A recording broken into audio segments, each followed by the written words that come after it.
Queridos, eu quero falar sobre um tema interessante na Bíblia que não dá para esgotar. Eu peguei 5 pontos, mas nós temos muita coisa para falar sobre isso. A provisão sobrenatural de Deus. A provisão sobrenatural de Deus. Uma das coisas que eu sempre observo, e graças a Deus que eu me converti, e hoje eu posso perceber essa diferença, é que as pessoas se matam de trabalhar, mas não se sacrificam para ser cheios de Deus. Sabia? Eles trabalham duro, vivem doido por causa das coisas da terra, mas eles não têm fome de Deus, não têm sede de Deus. A igreja aprendeu a gostar mais das coisas da terra do que das coisas do céu. Complicado isso, mas é uma verdade. Como pastor da igreja, eu tenho uma preocupação: onde nós vamos passar a eternidade? Será que nós vamos levar pelo menos 10% de tudo aquilo que nós conquistamos nessa terra? Sabia que nós não vamos levar nem o nosso próprio corpo para a sepultura? Os outros vão pegar a alça no caixão e vão nos levar. E a gente está preocupado em ter coisas, ajuntar coisas, ter dinheiro e comprar coisas. Já prestaram atenção nisso? É guarda-roupa cheio de coisa, é gaveta cheia de coisa, é preocupação de guardar dinheiro, juntar dinheiro. Não estou dizendo que é pecado, não estou dizendo que é errado, mas a preocupação maior nossa deveria ser cheia, aquilo que Paulo disse.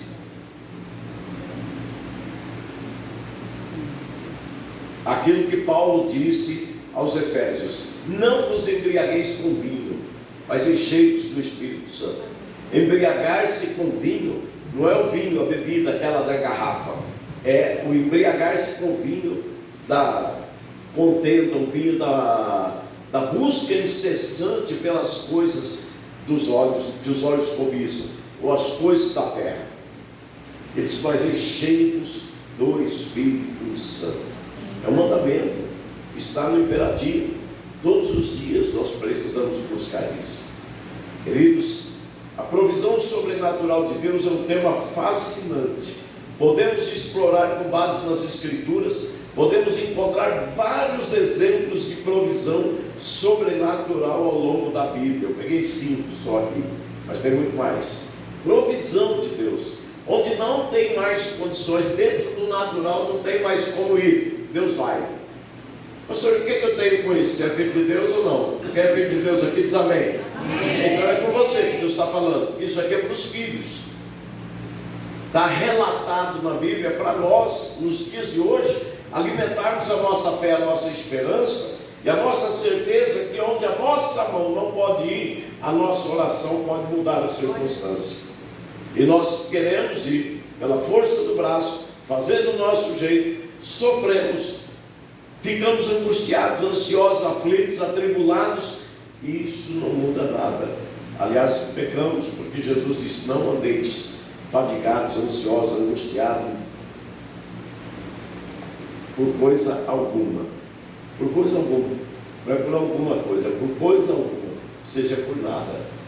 Então, amados, a provisão sobrenatural ao longo da Bíblia é onde Deus intervém de maneiras extraordinárias para suprir as necessidades do seu povo. Quem é povo de Deus aqui diz amém? Amém. Aqui estão alguns exemplos notáveis. Preste atenção. Se você sofre para juntar coisas, você está fora da direção de Deus, porque Provérbios capítulo 22, versículo 10, diz: a bênção de Deus enriquece e não acrescenta sofrimento. A bênção de Deus. Então, nós precisamos, 22:10, lança fora o escarnecedor. Então é 10:22, o meu filhote querido. Esse eu inverti os versículos aí, nem tudo. A bênção do Senhor é que enriquece, e Ele não acrescenta dores, sofrimento. Se está doendo para ganhar coisa, para ter coisa, para juntar coisa, sofrimento. Amém? Amém. Primeiro ponto que eu quero falar com vocês é no Êxodo capítulo 16, quando Deus manda o maná. Deus proveu diariamente um alimento chamado maná. Maná, a tradução mais clara, aliás, ele significa alimento. Maná significa alimento, mas a tradução mais que eu mais encontrei assim, do nome maná, é o que é isto. Quando o povo hebreu vê o maná que Deus enviou naquela manhã, eles não conheciam, eles disseram, o que é isso? E Moisés dá uma instrução, e colhesse para comer, e não juntasse para o outro dia, era só para aquele dia. E quando o povo juntava para o outro dia, aquilo criava bicho, e no outro dia cheirava mal e tinha bicho.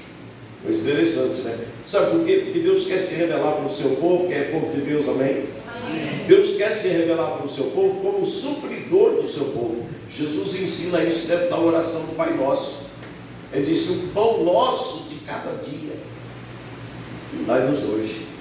Ele não diz dai para a semana inteira, dai-nos para o mês inteiro, é dai-nos hoje. Hoje eu preciso estar orando pela provisão de hoje. A oração do Pai Nosso, nós devemos fazer ela continuamente, todos os dias. Sei lá, se você quiser orar ela 20, 30 vezes por dia, não tem nada de errado, desde que eu tenha fé naquilo que eu estou orando. Porque a Bíblia fala que se não for obra de fé, é pecado.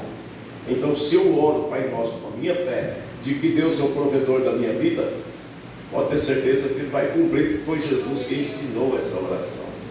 Quando os discípulos perguntaram para Jesus, o Senhor nos ensina a orar? João Batista ensinou os seus discípulos a orar.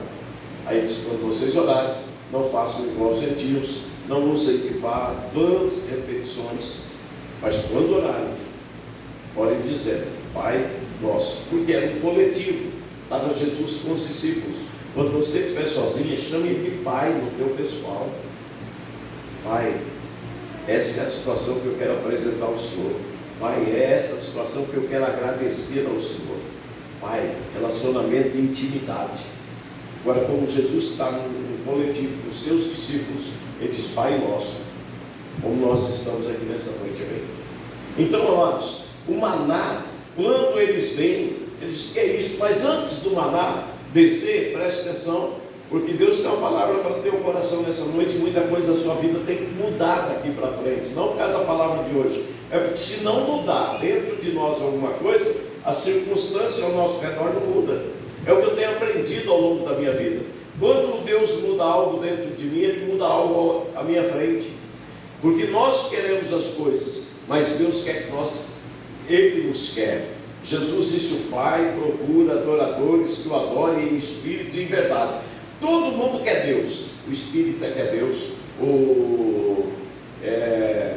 as filosofias que vocês conhecem por aí, as religiões, elas querem Deus, mas Deus quer um povo, é aquele que o adora em espírito e em verdade. Agora, olha o texto de Êxodo 16, pega só o versículo 4, Êxodo 16, 4 para nós vermos. Olha, toda vez que tiver um problema, uma adversidade, uma situação que foge do teu controle, Deus tem algo para fazer após aquela circunstância. Na verdade, muitas coisas são nós mesmos que arrumamos, os problemas, as aflições, as angústias, nós arrumamos. Mas quando surge algo que não está no nosso controle e nós não arrumamos aquele problema, então Deus permitiu algo porque Ele também quer nos dar algo. Olha o que diz o texto, vocês podem ler 1, 2 já. Então disse o Senhor a Moisés, o que Deus disse? Eis que vos farei chover pão do céu, e o povo sairá e colherá cada dia a porção para cada dia, para que eu veja se anda em minha lei ou não.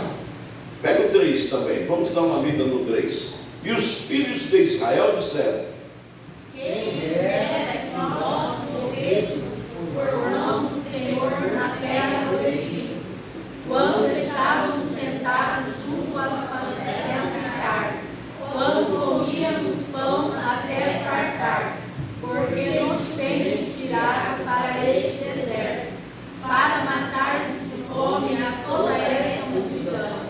Então preste atenção, no versículo 3 eles estão lamentando, reclamando, questionando, porque era melhor Deus ter nos matado no Egito, onde eles viviam na escravidão, do que tê-los tirado do Egito E agora eles estavam com fome, eles estavam se lembrando das panelas de carne do Egito. Olha como o ser humano é ingrato. Ele sempre está preocupado com as coisas da terra. E Deus estava dando a libertação. Deus estava tirando eles do cativeiro. Deus estava tirando eles da escravidão. Vamos atualizar o texto? Deus nos tirou do cativeiro, da opressão do diabo, da mentira, do engano, de toda a força do mal, através de Jesus. Jesus veio morrer na cruz no nosso lugar para nos dar perdão e libertação. Salvação, perdão, libertação, salvação, vem tudo através dele. E o que a gente faz? A gente reclama por alguma coisa. Ai meu Deus, não vai dar certo. Ah, não sei o que está acontecendo. E a gente começa a arrumar coisa para questionar. Eles estavam questionando Deus por causa de uma panela de carne, por causa de comida, lá no Egito. Então Deus, muitas vezes, Ele vai te botar no aperto. Porque a hora que não tem para onde você correr, se você confiar nele e não reclamar, Ele vai te ajudar. Se você orar, Ele vai te atender. Aqui o povo lamenta, por isso que eles morreram todos no deserto, porque foi uma sequência de erros, questionando a Deus, reclamando, lamentando sobre Deus. Deus permite que esse povo ande pelo deserto e morra no deserto durante os 40 anos. Aqui então, quando eles estão chorando, lamentando, questionando, porque era melhor ter morrido lá no Egito, porque lá eles tinham pão e carne até se fartar, porque eles ainda vão dizer, porque tens tirado para este deserto, para nos matar de fome a toda essa multidão? Eles estão questionando Moisés. Imagina a situação que Moisés está enfrentando. Imagina a luta de Moisés. E aí Deus vai dizer, então disse o Senhor a Moisés, Moisés, fala para essa cambada aí, eis que vos farei chover pão dos céus. E Deus cumpre. Já passou esse tempo, nós podemos olhar para trás, a Bíblia nos relata que isso aconteceu. Enquanto eles não entraram, olha bem, travessia do Jordão, 40 anos no deserto, e depois a entrada na terra prometida. Enquanto não entraram na terra e começaram a comer das colheitas, não sabemos exatamente quantos anos dão tudo isso, a Bíblia não fala, mas enquanto eles não começaram a comer das colheitas, o maná descia todas as manhãs. Deus mudou?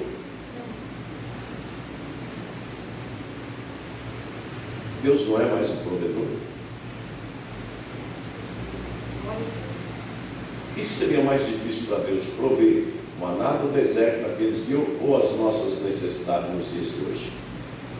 A gente parar e pensar. Porque senão a gente olha para lá como se tivesse um retrovisor, estou vendo lá o maná no deserto, mas eu estou aqui na frente. Não, o mesmo Deus de lá está aqui essa noite. O problema é a fé. Lá eles estavam questionando o poder de Deus, experimentando Moisés, mas Deus se manifesta, se revela a eles como poderoso e grande para suprir a necessidade daquele povo. E Ele é poderoso e é grande para suprir a nossa necessidade. Então, queridos, preste atenção. O maná no deserto, Êxodo 16, onde nós estamos, depois leia em casa, do versículo 1 ao 10. Eu não vou tirar tudo que tem aqui, senão eu vou ficar só no texto. Deus proveu diariamente um alimento chamado maná para os israelitas, enquanto eles estavam no deserto, sustentando-os por 40 anos no deserto. Mas depois eles entraram na terra até a primeira colheita. Quando eles colheram a primeira colheita e começaram a comer da primeira colheita, o maná cessou e nunca mais veio. Deus proveu, olha que não tem jeito. Quando você tem as condições, Deus deixa você viver daquilo que você tem. Agora, olha o segundo item. A multiplicação dos pães, Mateus 14, meu filho, versículo 13 ao 21. Jesus alimentou uma multidão de 5.000 homens, além de mulheres e crianças, com apenas 5 pães e 2 peixes. 5 pães e 2 peixes. A gente crê em Jesus mesmo? Porque crer da boca para fora é uma coisa, agora crer com atitude e com fé é diferente. Olha aquela mulher coisa que eu não peguei aqui, esse ponto eu não peguei. A mulher do fluxo de sangue, 12 anos ela tinha gasto com os médicos, tudo que ela tinha, 12 anos de tratamento. A Bíblia diz que o estado dela ia de mal a pior. Mas aquela mulher sai, uma mulher de TPM, no seu ciclo menstrual, ela já fica estrambelhada. Imagina aquela 12 anos com uma hemorragia. E aí então aquela mulher sai da sua casa, imagino eu, ela fraca, desnutrida, sabe Deus as condições que estava aquela mulher. Mas o problema da rejeição, porque você pega em Levítico capítulo 15, você vai entender o que a lei dizia de uma mulher no tempo do seu período hemorrágico, da menstruação ou de uma hemorragia. Ela não podia sentar na mesma cadeira que os outros, ela não podia dormir na cama com o marido, enfim, todos aqueles que se aproximassem dela ou sentassem no lugar que ela sentou, ou dormisse na cama que ela dormiu, tinha que passar pelo ritual da purificação. Então, imagina as condições daquela mulher, o emocional daquela mulher como estava. Ela disse: eu vou até Jesus, eu tenho certeza que a hora que eu tocar nas suas vestes, sararei. E ela vai. E quando ela toca, Jesus sente que dele saiu o poder. Hoje eu entendo isso, sabe por quê? Eu coloco a mão sobre uma pessoa para orar, eu sinto o fogo que desce da minha mão. Você pode ver que eu não caio com a mão na cabeça de ninguém. Não sei se já pegaram a oração comigo. Eu não ponho nem o peso da mão na cabeça.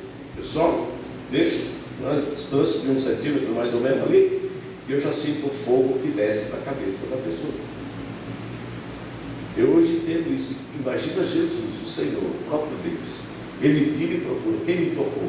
E os discípulos não estão entendendo nada. Eles dizem assim: quem te tocou? No meio de uma multidão desse tamanho, o Senhor pergunta: quem te tocou? Ele diz: uma pessoa me tocou com fé, porque de mim saiu poder, saiu virtude, saiu poder. Ele tem um poder para mudar as circunstâncias da sua vida. Ele tem um poder para curar a enfermidade. Ele tem poder para te libertar desse sofrimento. Ele tem poder. Agora, olha bem, essa mulher vai até ele e alcança o milagre. Nossa, eu posso testemunhar isso para vocês. Fui curado de depressão, tomo remédio de depressão há uns 13, 14 anos. Fui curado de pressão alta. Nunca mais tomei remédio. Gabriel lembra, ele era menino. Quando eu levantei de manhã e falei: eu estou curado, não sinto mais nada. Esse dia ele estava comentando comigo, porque o remédio, fui no vaso do banheiro, joguei tudo lá dentro. E fui curar doença de Crohn. Doença de Crohn é uma doença crônica que não tem cura na medicina, e ela dá desde a garganta até no ânus, qualquer parte do intestino ela pode dar, e ela pode matar também. E eu fui curado da doença de Crohn. Esses dias o médico falou: olha, faz muitos anos você não faz um exame, 8 anos, vamos fazer uma colonoscopia. Eu não queria fazer, ele: não, faz, é bom, tá. Você está com 68 anos, está na hora de você ver como é que. Porque às vezes pode ter um pólipo no intestino, tá?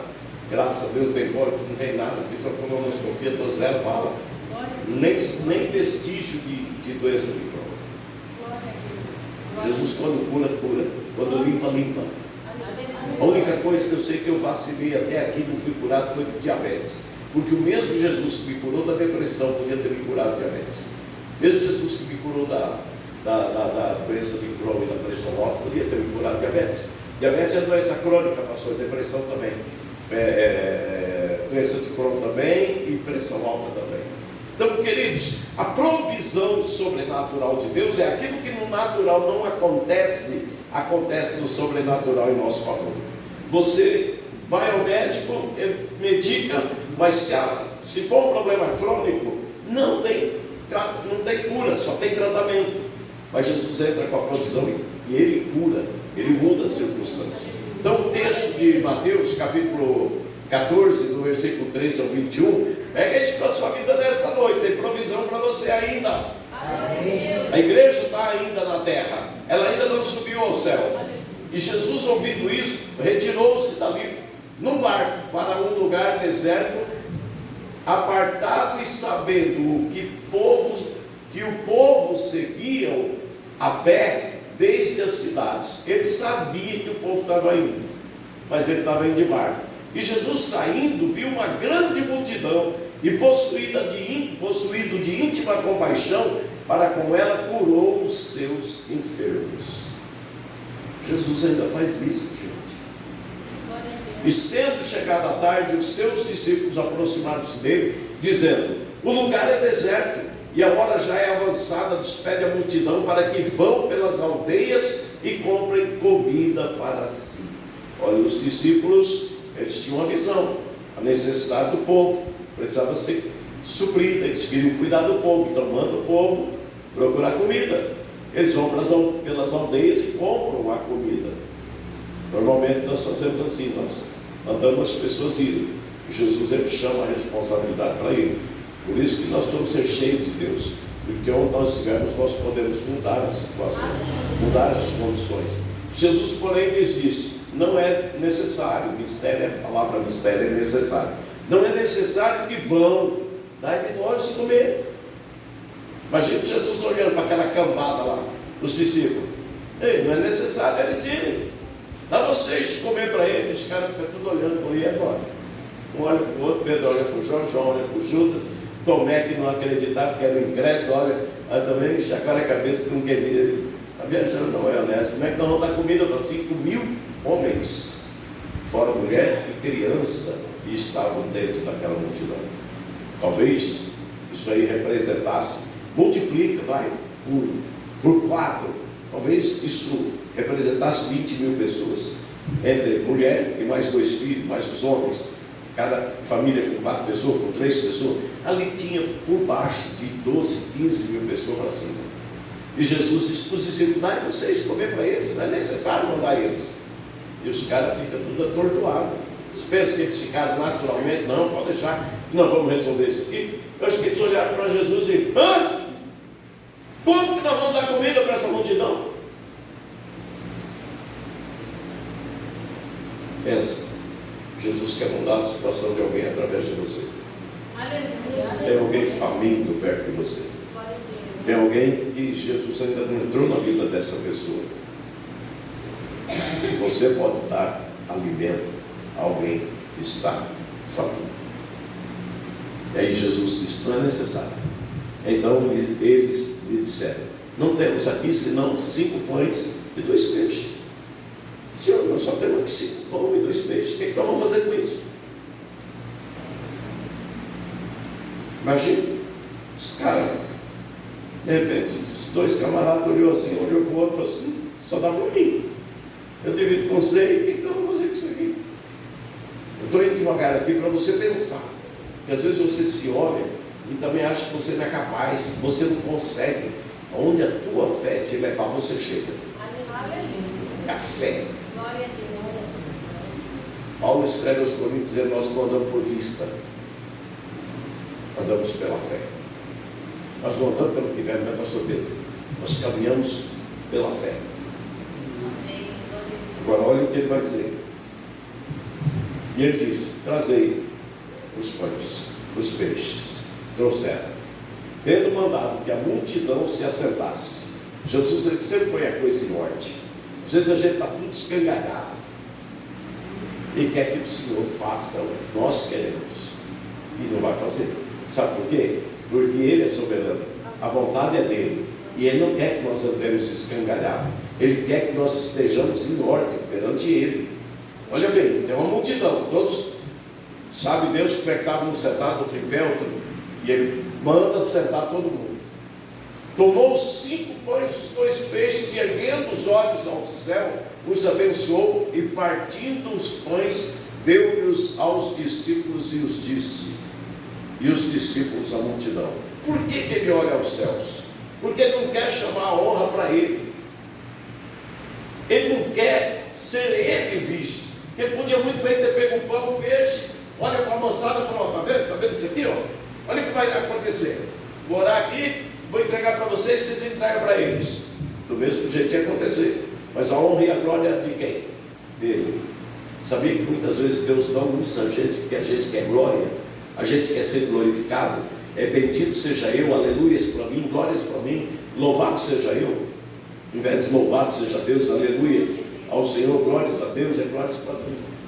Então tem hora que Deus não, a Bíblia fala em Isaías 42, me parece, 12, a Bíblia diz que ele não reparte a glória dele com ninguém. A glória dele é dele.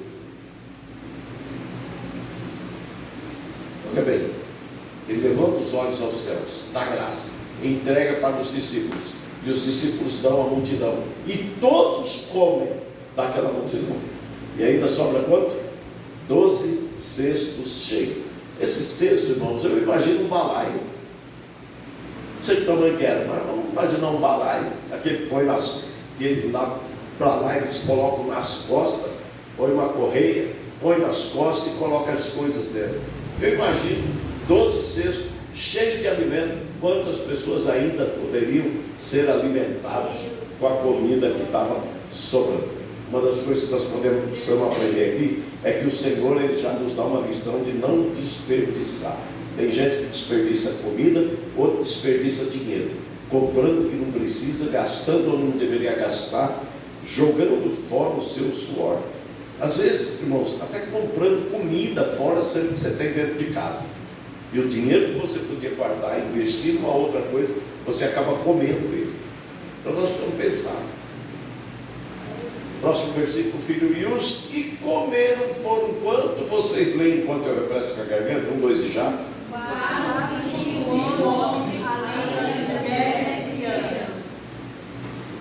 Viu aí? A multiplicação dos pães é uma provisão sobrenatural de Deus. Eu me lembro um dia quando nós viemos para cá, na hora do almoço, a irmã Edna fez o último arroz. E eu estava para a cidade aí, quando eu voltei, ela falou assim: amor, acabou o arroz. Eu falei: acabou o arroz? Acabou. E para o almoço? Eu falei: tem macarrão? Ela falou: tem. Eu falei: e para o almoço? Ela falou: não, fiz o último no almoço. Até eu lavei a lata, tinha uma lata de alumínio, ainda tem até hoje, né? A lata de alumínio, cabia 2 pacotes de arroz. E ela falou: lavei a lata, estava aqui no sol, secando ali. Falei: vamos pegar a lata, botamos no lugarzinho. Falei: vamos fazer uma oração. Abracei ela e fiz uma oração. Dinheiro não tinha. A única coisa que eu perguntei para ela: pastor Zé, tem macarrão? Ela disse: tem. Falei: então você não fala nada com os filhos, que é 4 filhos: Patrícia, Flávia, Rodrigo e a Paula. E você não fala nada com os filhos, que acabou o arroz. Você vai fazer macarrão até Deus preparar. Eu achei que isso ia ser, sabe, Deus mandando. Fizemos uma oração. À noite tinha culto, era um sábado. Naquela noite entra um irmão com um pacote de arroz e botou ali. Na outra noite entrou, logo mais tarde chega uma família com outro pacote de arroz e pôs ali. E nós éramos mantidos por aqui, porque dinheiro não tinha salário, não tinha nada. Aí matando cachorro a grito, era orando e Deus suprindo, juntava 2, 3 contas de água, 2, 3 contas de luz, era bucha, tinha para todo lado, mas dinheiro não, só pela misericórdia de Deus. 2 pacotes de arroz entraram naquela noite, ela pôs na lata, tampou a lata. Eu disse: não tampa a lata enquanto Deus não encher essa lata. Então, eu tenho muitas, se eu for contar as minhas experiências, mas por que eu estou contando isso aqui? Para me exaltar? Não, é porque o meu Deus é o seu, amém? Amém. Já mudou? Não é mais o meu, ou o meu e o seu é o mesmo Deus? Vai ter mudança na sua vida, vai ter bênção. Agora, sempre eu digo na oração, nós ganhamos uma geladeira, porque a nossa era uma geladeira pequena, de 330 litros, e ela tinha um congeladorzinho. E chegou o dia que nós ganhávamos tanta coisa que não tinha mais onde pôr no congelador. A gente batia no portão aqui, trazia carne, trazia frango. Chegou um dia que tinha frango para tudo quanto era lado, só quase que tinha frango correndo aqui no terreno. Só não corria porque estava tudo congelado. Eu falava para ela: não cabe na geladeira. Eu falei: tempera e põe embaixo aí. Chegou um dia que tinha tupperware cheio de frango temperado, congelador cheio de frango. E a gente ajudava até o menino lá, estava ainda lá. Vamos levar uns 2 frangos lá para o rapaz, lá, ainda lá levar. E aí, queridos, ganhamos uma geladeira grande, daquelas Brastemp antigas, 480 litros de congelador. Quando a geladeira chegou, a Edna lavou toda ela. Eu falei: e agora? Olha o tamanho da geladeira, do congelador. Aí eu falei: e agora? Como é que nós vamos encher isso aqui? Eu falei: não, Deus vai encher isso aqui para nós. Vem aqui. Abri o congelador dela, abracei ela, fiz uma oração. E começou a chegar já vapor, linguiça, frango, costela. E foi chegando. E foi chegando. E ele encheu o congelador da geladeira. Aí uma Edna falou: ai, amor, nós não oramos, vinha bife, eu gosto tanto de bife. Nossa, tem onça de 2 pés e tem um. Gosto tanto de bife. Nossa, essa pessoa está aqui até hoje na igreja. Foi a única vez que essa pessoa trouxe carne para nós. Naquele dia que ela falou isso, à tarde, ele chegou com um pacote de 4 quilos de carne. Eu estava no açougue comprando carne para nós, para minha casa, e me deu uma vontade assim, eu entendi que Deus queria que eu trouxesse isso aqui para vocês. 4 quilos de bife. E está aí, não oramos, mas Deus conhece o coração e faz muito mais abundante do que pedimos e pensamos, segundo a sua vontade. Sabia que muitas vezes você tira a oportunidade de Deus te dar alguma coisa? Quinta-feira passada eu testemunhei aqui sobre o sofá de casa, né? Não vou falar hoje porque eu já falei quinta-feira, outro dia a gente pode ir. Agora olha o 3, a viúva de Sarepta, capítulo 1 Reis, capítulo 17, do 8 ao 16. Não vou ler o texto inteiro, senão vai ficar longo. Olha o texto, está cedo ainda, dá para pregar aqui uma meia hora ainda. A viúva de Sarepta. Elias foi enviado a uma viúva que estava prestes a preparar a última refeição para ela e seu filho, antes de morrerem de fome. Deus multiplicou a farinha na panela e o azeite dela, sustentando-os durante toda a época da seca. Se já a comida não dava mais para uma mulher e o seu filho, agora tem mais um homem para comer na casa daquela mulher.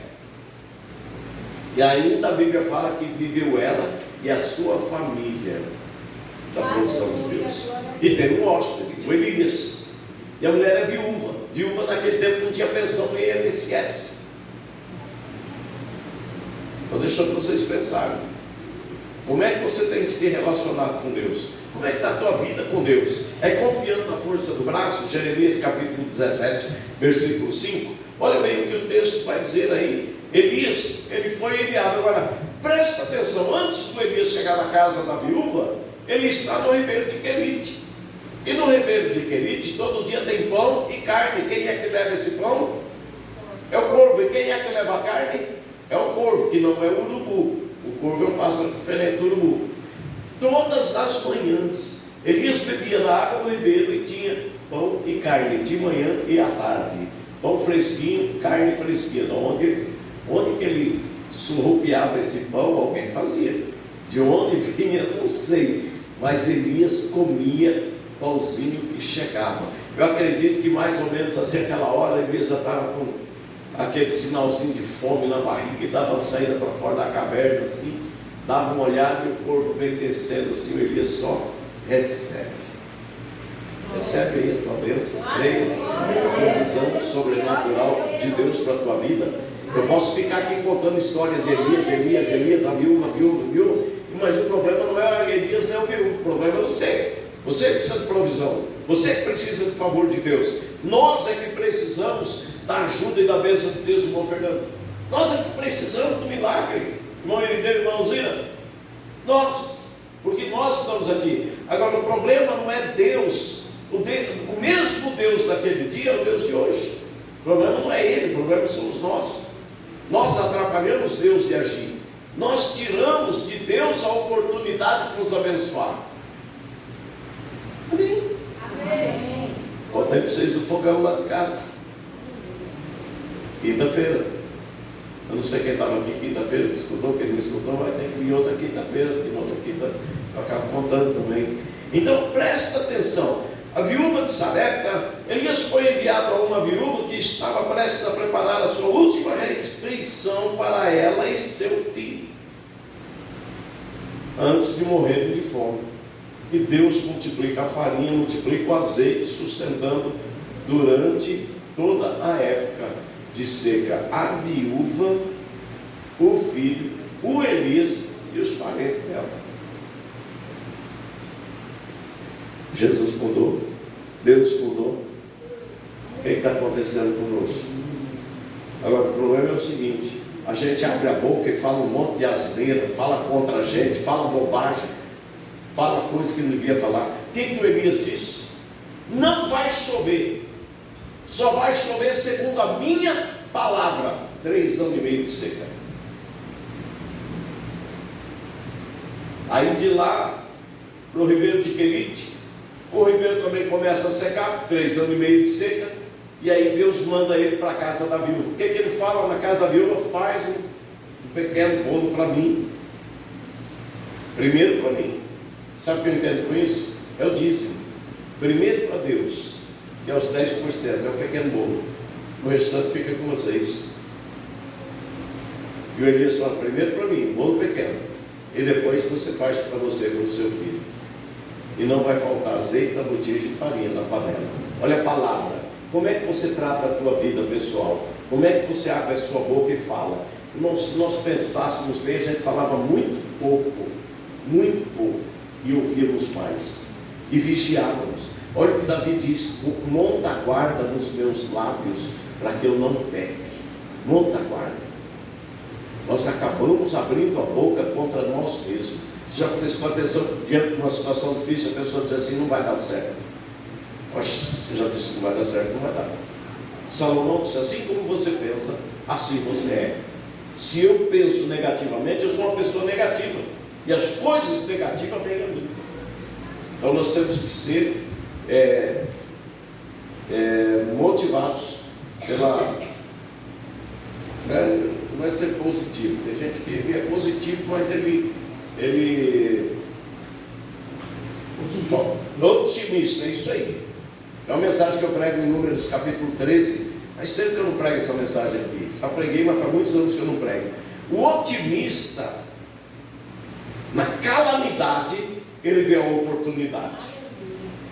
O pessimista, o pessimista, na oportunidade, ele vê calamidade, ele inverte.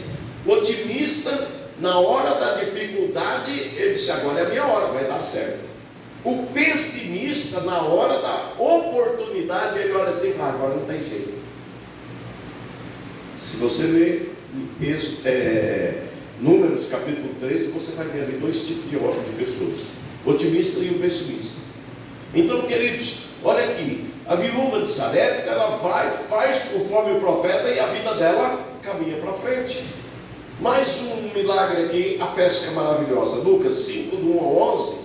Jesus instruiu os discípulos a lançarem a rede para pescar, resultando em uma pesca abundante após uma noite inteira infrutífera. Os caras pescaram a noite inteira, eles eram profissionais na pesca, não pegaram nada. De manhã estão lavando as redes. Aí tem uma musiquinha sem vergonha aí, o pessoal canta: quem manda largar as redes? Os caras estão consertando rede, lavando, limpando. Rede não tinha largado nada, Serginho. Os caras estavam cuidando da praia de trabalho, tinham trabalhado a noite inteira. Aí Jesus disse para eles: olha, volta e lança a rede no mar fundo. Pedro, esse cara era especialista na pesca. E Pedro disse: Senhor, nós trabalhamos a noite inteira, não pegamos nada. Tipo, estamos cansados, fatigados do trabalho da noite. Você pensa um barzinho em cima da onda, um barquinho em cima da onda, os caras tendem rede, fica lá esperando, puxa a rede, muda a rede de lugar, e a água balançando aquela canoinha ali, o barco a noite inteira. E aí Pedro disse para ele: mas segundo a tua palavra, lançaremos as redes. Eu entendo sempre uma coisa: quando não tiver, joga aí Isaías 50:10. Pega aí. O Senhor está dizendo para nós: quem há entre vós que tema ao Senhor e ouça a voz do seu servo? O servo aqui no caso era Isaías daquele dia, hoje sou eu. Quando andar em trevas e não tiver luz nenhuma, confie no nome do Senhor e firme-se sobre o seu Deus. Quando você estiver numa situação adversa, numa hora difícil, num momento que você não encontra uma saída, olha o que ele está dizendo: quando andar em trevas, situação difícil, hora de escuridão da nossa vida, e não tiver luz nenhuma, ou seja, meu Deus, onde que está a saída? Ele diz: confie no nome do Senhor. Sabe por quê? Jesus declara em Mateus capítulo 28, todo poder no céu e na terra é dado ao meu nome, ao nome de Jesus. Todo poder no céu e na terra é dado ao meu nome. E o que o texto está dizendo? Confie no nome do Senhor. É onde há poder para mudar a circunstância, onde há poder para realizar milagre, para alcançar o milagre. Ele diz: firme sobre o seu Deus. Agora, como eu vou me firmar sobre Deus? Deus está em cima e nós estamos na terra. Firme-se sobre a palavra. Olha para a palavra. Leia a Bíblia todos os dias. Leia a Bíblia. Não se canse de ler a Bíblia. Larga do celular. Para de olhar o celular. Olha para a palavra. Se enche da palavra. Porque na hora da dificuldade você vai dizer: o Senhor é meu pastor, nada me faltará. Eu conheço a palavra. No que eu estou ministrando aqui, esse texto não está aqui. Deus me trouxe isso aqui para nós pararmos e pensar. Alguém está precisando disso, ou alguém ainda vai precisar disso. Está em trevas, não tem luz nenhuma, não sabe qual rumo tomar. Quando andar em trevas, se não tiver luz nenhuma, confie no nome do Senhor e firme-se sobre o seu Deus. Então, queridos, a pesca maravilhosa milagrosa de Lucas capítulo 5, 11, os caras vão, lançam a rede, vocês sabem a história, os barcos estão afundando de tanto peixe que eles trouxeram, e o mais interessante é o versículo 11 de Lucas 5, 11, quando eles chegam na praia, eles trazem aquela quantidade de peixe. O que eles fazem? Vamos ler, 1, 2, 3 e já. Levamos os barcos para a terra, deixaram tudo e se seguiram. O que a gente aprende aqui? Eles deixaram tudo. Eles trabalharam a noite inteira. Eles viviam daquilo.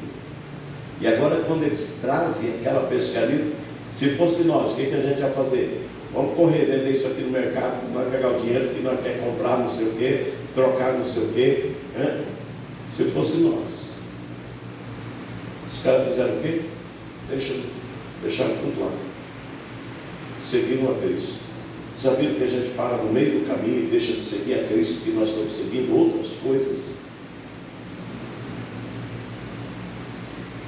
Eu tenho certeza, irmãos, que essa palavra não veio de graça para nós. Deus quer mexer com o nosso coração.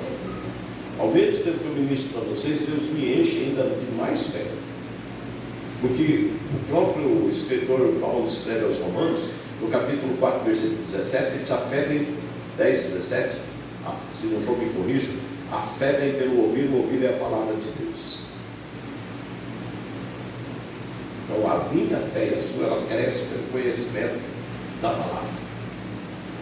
Agora olha o texto. Versículo de número, última provisão sobrenatural de Deus, das que eu separei aqui. Podia falar de Pedro na prisão. Pedro está preso, vai ser decapitado, vai ser morto.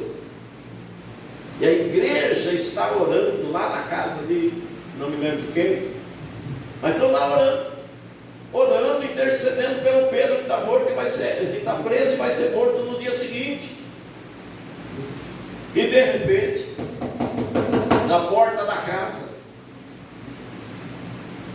e a menina escuta e fala: é o Pedro, é a voz de Pedro. Você que é isso? O povo que está orando está duvidando. Eles não são diferentes, nós não.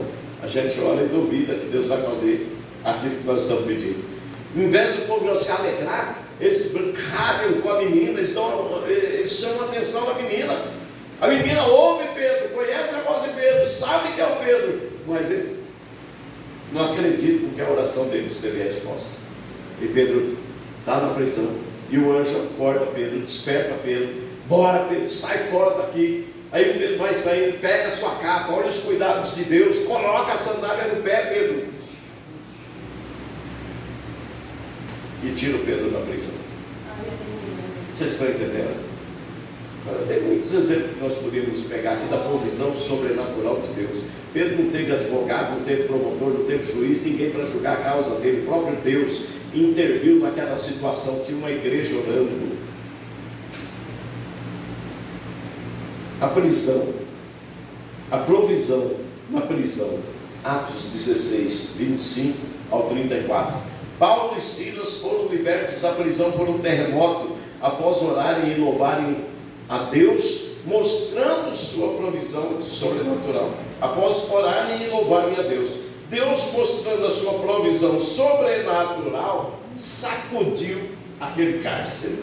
Aleluia. E a Bíblia diz que Pedro e Silas, Paulo e Silas, eles estão na parte baixa do cárcere. A parte baixa do cárcere era jogado para baixo, fezes e urina, porque os presos estavam em cima. E eles estão embaixo, no meio de fezes e urina, amarrados. Satanás, ele sabe quem você é. Ele sabe o perigo que você representa para o reino dele. Por isso ele te ameaça, ele te deixa acabrunhado, ele tenta parar você, ele coloca medo, ele coloca dúvida no teu coração, na tua mente. Nunca foi diferente. E você diz, eu estou pensando isso. E o Espírito Santo, eu acredito, olhando para você, você não está pensando, você está dando lá para o diabo, ele que está falando na tua mente. É ele que te contraria. É ele que tira o teu foco do teu milagre para pôr a tua visão naquilo que ele quer. Ou seja, coloca dúvida no nosso coração. E a mulher está aqui, eu prego diante dela. Ela sabe quem eu sou o tempo todo, o dia todo, toda a situação. Qual foi o dia que eu olhei para você e disse, não, amor, eu não sei como é que vai ser agora. Nunca. Eu me lembro quando eu cheguei aqui uma noite, eu preguei uma mensagem aqui. Eu não lembro mais a mensagem, eu sei que foi uma mensagem poderosa aquela noite. E uma irmãzinha lá no portão da igreja falou para a irmã Érica assim, falou, nossa, pastor, ele tem muita fé, mas isso aqui é bananeira que já deu cacho. Como quem diz, coitado de vocês estão lascados aqui. Graças a Deus que ela está viva ainda, a bichinha não está aqui, ela está em outro lugar. Ora lá no Marrafão. E aí, quando eu entrei para dentro, fechei tudo aqui, entrei para dentro, e na época eu estava branquinha assim, palidinha. Pelo amor, você não sabe que a irmã falou, mas coitada, a irmã Edna, ela nunca se envolveu com igreja, não era? Ela era aquilo que ela queria para a vida dela. Ela orava, Deus, me dá um homem de Deus que fica do meu lado, que cuida de mim, da minha vida. Ou seja, o cara que tem dinheiro, senta aqui no banco, ele fica do meu lado. Você quer, não, o pastor Zé está cuidando da pastora dela. Né? E aí ela casou com o homem de Deus, só que ela não sabia que o cara era sem dinheiro e um monte de adversidade pela frente.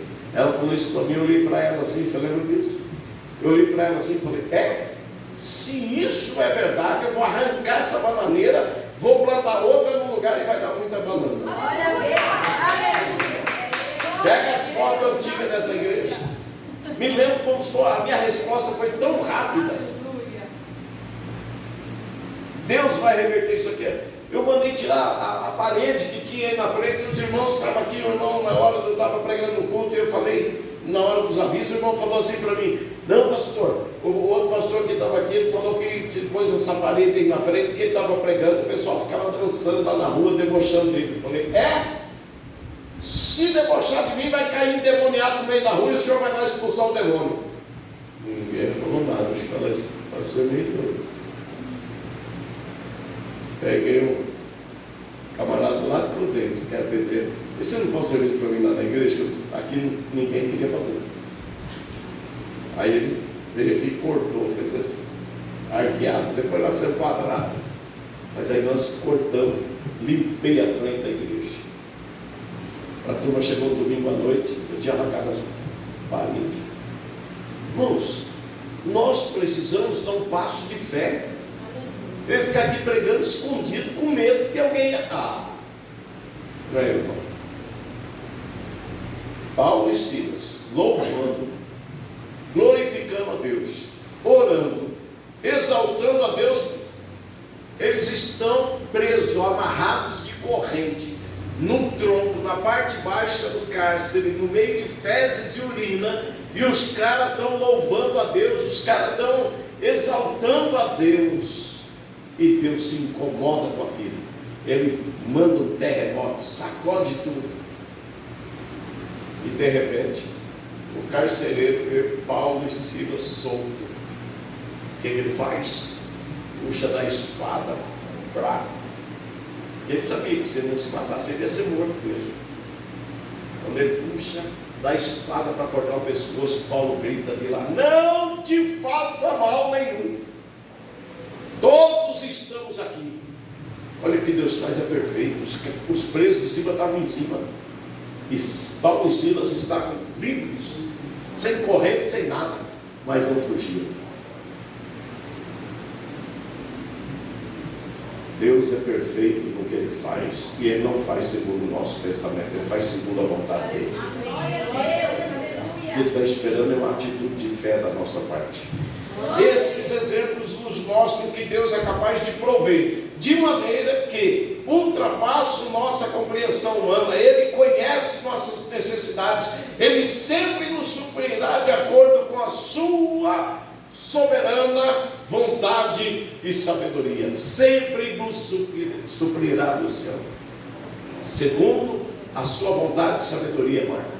A vontade do pai é esmagar os filhos, a vontade do pai é machucar os filhos.